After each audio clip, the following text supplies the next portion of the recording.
चलिए जानते हैं कि पृथ्वी लोक पे शनि देव का न्याय कैसे काम करता है। सर्वप्रथम सबसे पहले ये जानते हैं कि आत्मा जब वो शरीर रूप धारण करती है तब क्या होता है।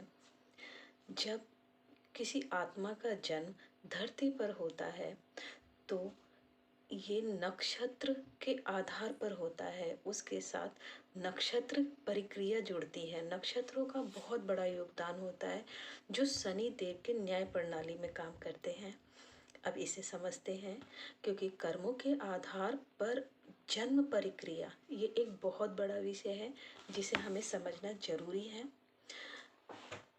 हमारा व्यवहार ही हमारा कर्म बनाता है। हम जैसा व्यवहार करते हैं उसी के आधार पर हमारा कर्म बनता है। जैसे पहले मैंने बताया कि प्रत्येक व्यक्ति के अपना एक सिचुएशन होता है, तो इसी प्रकार समझिए हमारे साथ रह रहे लोग या हमारे आसपास रह रहे लोग या कहीं भी दुनिया में संसार में कहीं पे भी कोई व्यक्ति रह रहा है, उसकी अपनी एक सिचुएशन है।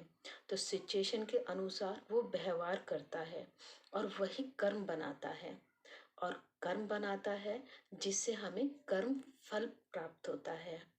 इसे जिस प्रकार मच्छरदानी बनी हुई होती है इसी प्रकार सभी व्यक्ति जुड़े हुए हैं। ये एक व्यवहार वाली मच्छरदानी है।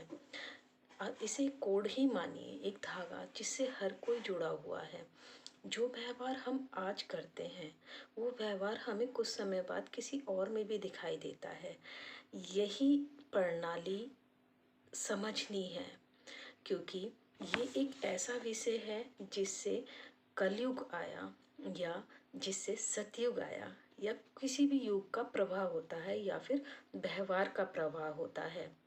ये एक ऐसा धागा है जो अगर हम सदकर्म करते हैं तो हमारे जरिए दूसरों के अंदर भी सदकर्म आते हैं, और अगर हम दुष्कर्म करते हैं, बुरा व्यवहार करते हैं, तो वो भी कहीं ना कहीं किसी व्यक्ति के अंदर वो स्वतः ही आ जाता है। अब ये कैसे होता है इसे जानेंगे। ये एक बहुत आपको समझना होगा कि सृष्टि का जो प्रणाली बनी है वो साधारण नहीं है। हम उन विषय सहस्त्रबाहु हमें जो बताने का प्रयास कर रहे हैं वो प्रारंभ बता रहे हैं, और छोटे से छोटे पॉइंट को हमें समझना होगा कि जीवन चक्र कैसे चलता है, मनुष्य का जीवन किस प्रकार कार्य करता है,